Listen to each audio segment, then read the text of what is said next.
ஆ போ.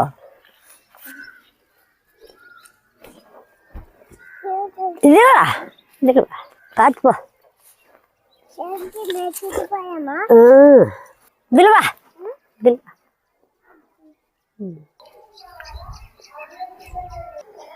முருங்கைக்கீரை பொரிச்சிக்கலாம்.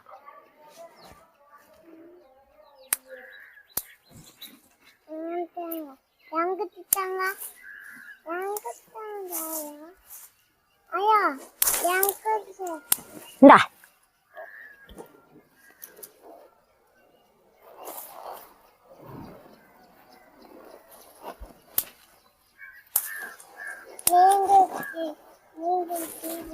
போல வாங்க போலாம். இந்தாங்க முருங்கைக்கீரை போகுது போலாம்.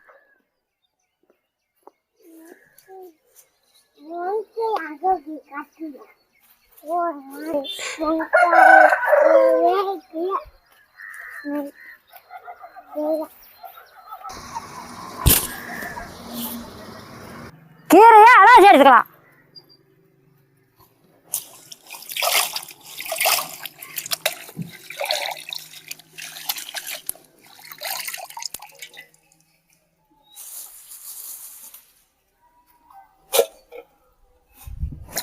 முருங்கைக்கீரையை பொரிச்சு எடுத்துக்கலாம்.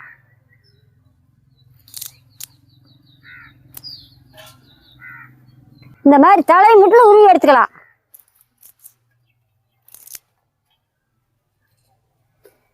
நல்ல தலையை பார்த்து உருவி எடுத்துக்கலாம்.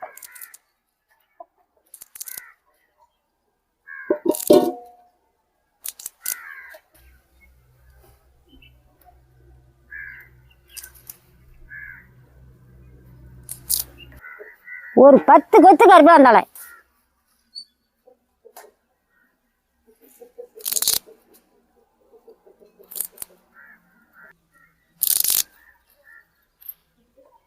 ஒரு 4 கொத்து புதினா கீரை.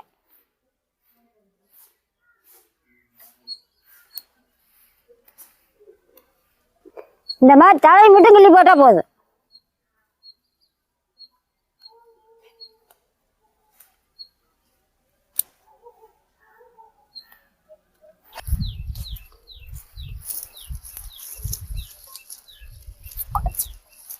தலை பொரிச்சாந்தாச்சு. அரிசி ஊற வச்சுக்கலாம். 1.5 டம்ளர் அரிசி. 1.5 டம்ளர் அரிசி சுத்தம் பண்ணி எடுத்துக்கலாம்.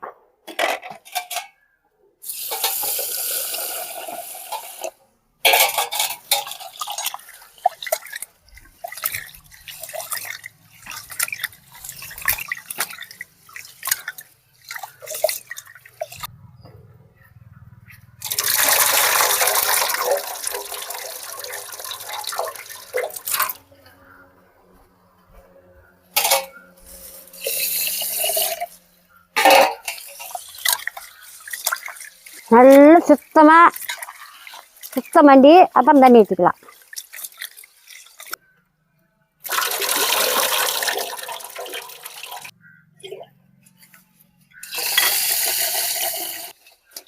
நல்லா ஊற்றி அதுக்குள்ள ஆட்டிட்டு வந்துடலாம்.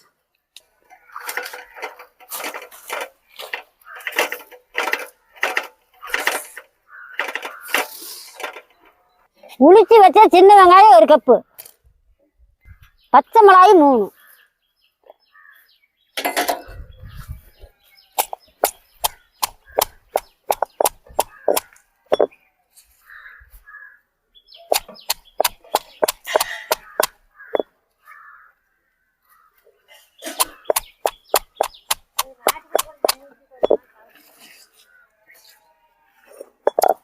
பொரிச்சு வச்ச முருங்கைக்கீரை, புதினா கீரை, கருப்புலாந்தழை எல்லாத்தையும் போட்டுக்கலாம்.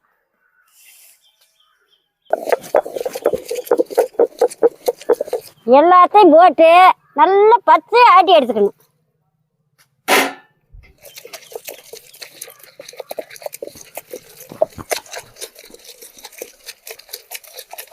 இந்த மாதிரி ஆட்டி எடுக்கும்போது நல்ல மனமா ருசியா இருக்கு. எந்த தலையே எடுத்தறிய மாட்டாங்க. சாப்பிட்றதுக்கும் அவ்வளோ சூப்பராக இருக்கு.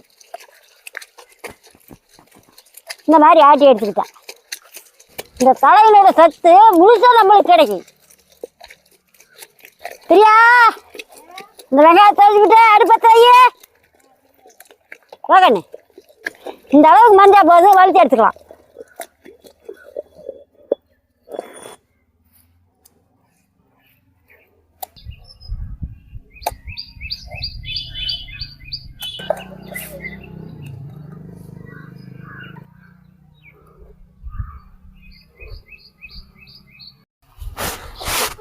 நாம் அடுப்பத்தை வைக்கிற நேரம் காற்று அடிக்குது.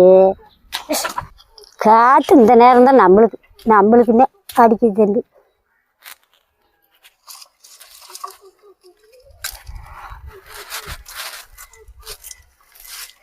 எங்கப்பா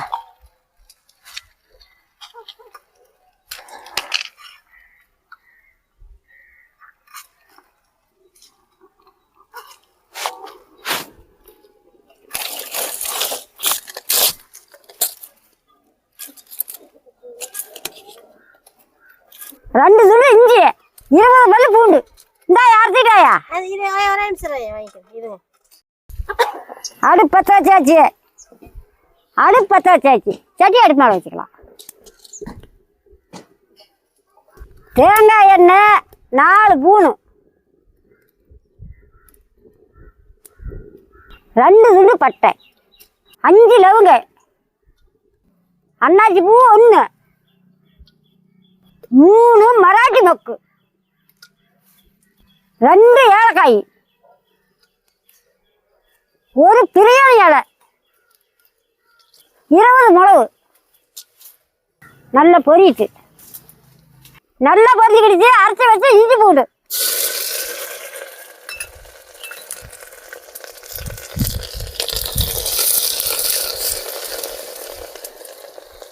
அரிஞ்சு வச்ச சின்ன வெங்காயம் 1 கப்பு,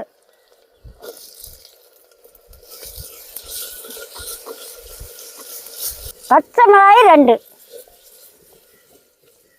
அடுப்பெல்லாம் தலைங்க. நல்ல வெங்காயம் செவக்க வதக்கலாம். அப்பதான் மனம் வரும். நல்ல வெங்காயம் வதங்கிடுச்சு. பொடி பொடியா அரிஞ்சு வச்ச தக்காளி பழம் 2 போட்டுக்கலாம்.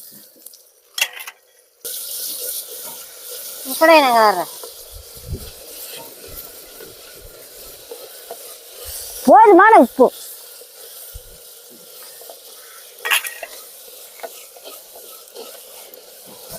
நல்ல பச்சையா வதங்கணும். 1 அரை ஸ்பூன் மஞ்சள்,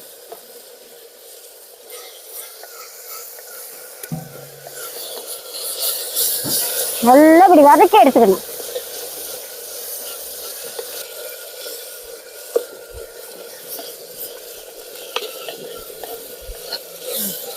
வணங்கிருச்சா?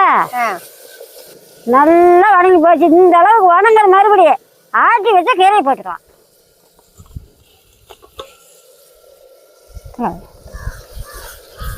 கீரையை போட்டு நல்லா பச்சை வாசம் போகிற அளவுக்கு வதக்கணும். நல்லா மணக்குதாயா? மணக்கட்டு மணத்தையில் நானே உறிஞ்சுட்டேன். மணத்தையில நீயே உறிஞ்சு விட்டியா? சரி, நல்லா வணங்க வேணும். நல்லா பச்சை வாசம் போட வதக்காச்சு. நல்லா மணக்குது. இதுக்கு மேலே தண்ணி ஊற்றிக்கலாம். 1.5 டம்ளர் அரிசி ஊற வச்சுக்கிறேன். 5 டம்ளர் தண்ணி வைக்கிறேன்.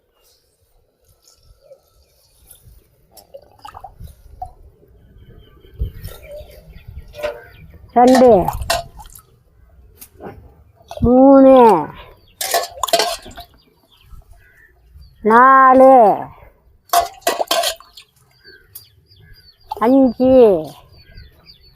5 டம்ளர் தண்ணி.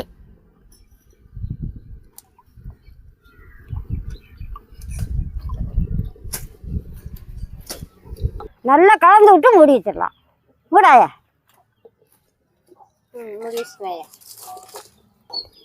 நல்லா தண்ணி உலை நல்லா காயிட்டு.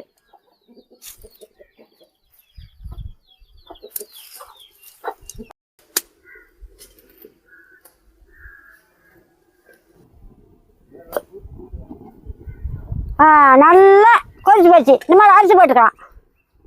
நல்லா கொதிச்சுக்கிடுச்சு, நல்லா மணக்குது. இதுக்கு மேலே அரிசி போட்டுக்கலாம். அள்ளி போயிடு சாமி, அரிசி தண்ணி வடிச்சு விட்டு அள்ளி போயிடு.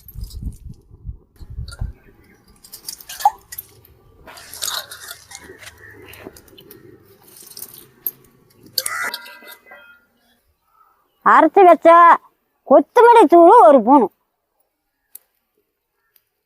அரைச்சி வச்ச சாம்பார் தூள் 1 ஸ்பூனு,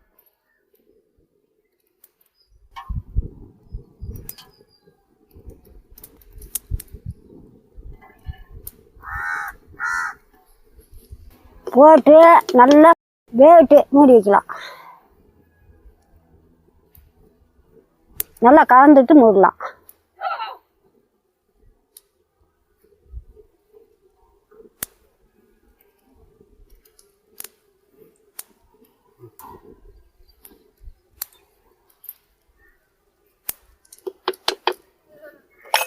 இந்த மாதிரி மூடி வச்சுக்கலாம். அரிசி போட்டு கொஞ்ச நேரம் ஆச்சு, எடுத்து பார்க்கலாம்.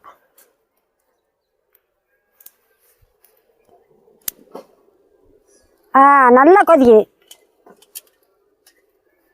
நல்லா கொதிக்குது. கொஞ்சம் தண்ணி மூட்டி வச்சுக்கலாம். கொஞ்ச நேரம் கழிச்சு ஊற்றிக்கலாம்.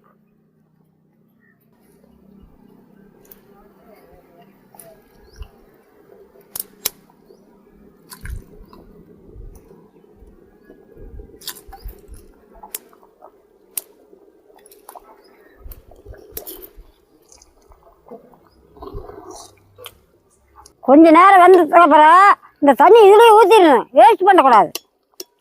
இந்த தண்ணி ஊற்றினாத்தான் சோத்துக்கு தண்ணி சரியாக இருக்குது. இப்போ கொதிச்சு மேலே விழுவுதுன்னு தான் மூட்டி வச்சிருக்கிறேன்.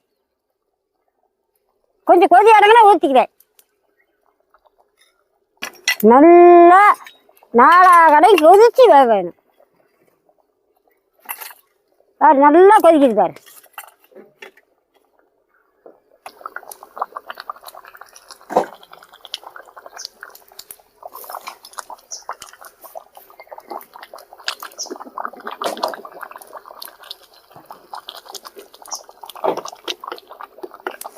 இதுக்கு மேலே அடுப்பு தடிச்சு போடுவாங்க. கை மேலே கொதிச்சு வந்துடுச்சு.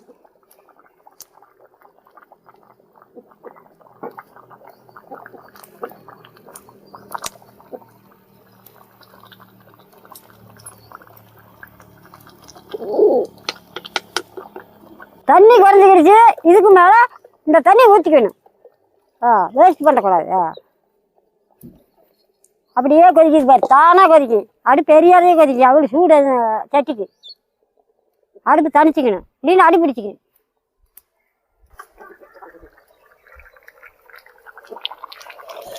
அடுப்பே இந்த மாதிரி தணிச்சிடணும். இந்த சூடாக போதும். அப்படியே அடுப்பு எரியாதே சட்டியில் பாரு, அப்படி கொதிக்குது பாரு. இனிமேல் எரிக்கக்கூடாது அடுப்பை. இளந்தையே அரிக்கணும். இந்த சூட்லேயே சோறு மலர்ந்து போயிடும். ஊற்றின தண்ணி பேர் சுண்டிக்கிடுச்சு. சோத்துக்கும் தண்ணிக்கும் சரியாக இருக்குது. பல மாட்டம் வரும் சோறு. ஆனால் பொழுதுனிக்கும் கிளறக்கூடாது. தண்ணி சுண்டுட்டு அப்படியே மூடி வச்சிடலாம். இதே சூடு போதும். தீ மேலேயே கொஞ்சம் நேரம் கிடக்கணும். அப்போ தான் சோறு நல்லா ருசிக்கு. அப்படியே தண்ணி சோத்துக்கும் தண்ணிக்கும் சரியாக இருக்குது.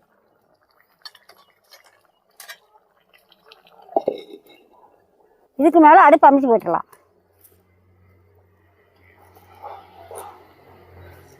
அப்படியே பல மாட்டு சோறு மலர்ந்து வந்துடும். போட்டு பொழுதுனிக்கு கிளறக்கூடாது. அப்படியே அந்த தண்ணி இழுத்துக்கும் சோறு. அந்த தளன் மழையே இருக்கட்டும்.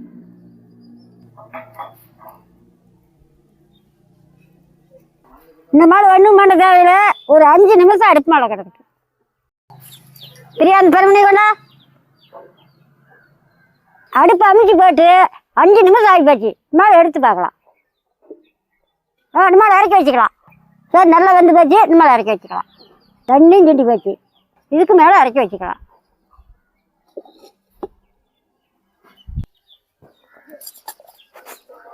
இறக்கி வச்சு ஒரு 5 நிமிஷம் அப்படியே புழுங்கிட்டு அப்புறம் எடுத்துக்கலாம்.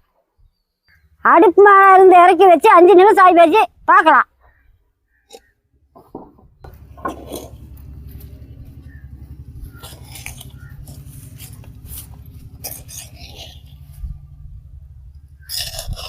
இதுக்கு மேலே ஒரு கிளறி சட்டி மாற்றிக்கலாம்.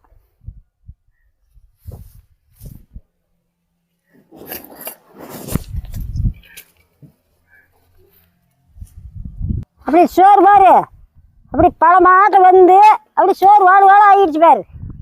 சட்டி சாப்பாடு தான். நல்லா வடிச்சுக்கிடுச்சு. முருங்கைக்கீரை பிரியாணி ரெடி, வாங்க சாப்பிடலாம். முருங்கைக்கீரை பொரியல் பண்ணலாம், சூப்பு வைக்கலாம், சட்னி ஆட்டலாம். நல்லா இளந்தலையாக இருந்தால் பருப்பில் கூட போட்டு கடையலாம். முருங்கைக்கீரையில் எத்தனையோ நன்மை இருக்குது, எத்தனையோ விதமாக பண்ணலாம். இந்த மாதிரி நல்லா ருசியாக பண்ணி சாப்பிட்லாம். உடம்புக்கு நல்லது, எலும்புக்கு நல்லது. இந்த மாதிரி செஞ்சு கொடுத்தா ஆறு வேணாலும் சாப்பிடலாம். அந்த முருங்கைக்கீரை நெருக்காது சாப்பிடலாம், நல்லா விரும்பி சாப்பிடலாம். தட்டு கொடு.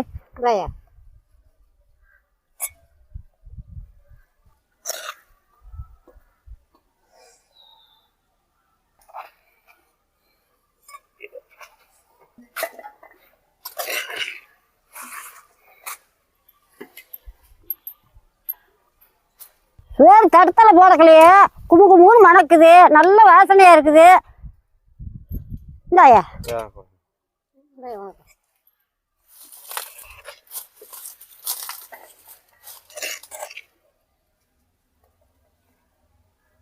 சாப்பிட்டு பார்த்து சொல்லுங்க.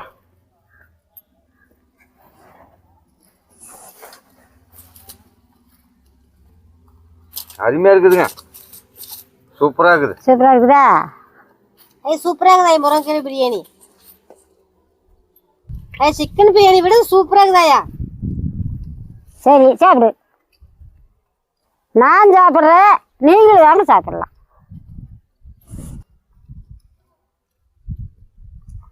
அருமையா இருக்கு, சூப்பரா இருக்குது. முருங்கைக்கீரை பிரியாணி சிக்கன் பிரியாணியாக தான் இருக்குது, சூப்பராக இருக்குது. கம்மன்னு மணக்குது. அவ்வளோ ஒரு அருமையாக இருக்குது. கடைக்கு போகிற பிள்ளைகளுக்கு மூளை நல்லா வளர்ச்சி வரும், முடி நல்லா வளரும், கண் பார்வை நல்லா இருக்குது, உடம்புல ரத்த சோகை வராது. இந்த மாதிரி பண்ணி சாப்பிட்டா இதை ஒரு தரம் செஞ்சு கொடுத்துட்டிங்கன்னா பிள்ளையே அடிக்கடி செய்யின்னு சொல்லும். முருங்கைக்கீரையை வறுத்தா பொரியலா துவையிலா பண்ணி கொடுத்தா நல்லா விரும்பி சாப்பிட மாட்டாங்க. இந்த மாதிரி செஞ்சு கொடுத்தா நல்லா விரும்பி சாப்பிடலாம். 6 வேணுனாலும் விரும்பி சாப்பிடுவாங்க. அம்மா இன்னொரு நாளைக்கு செய்யுமா அப்படின்னு கேட்பாங்க. நீங்கள் இந்த மாதிரி செஞ்சு சாப்பிடுவான்னு சொல்லுங்க.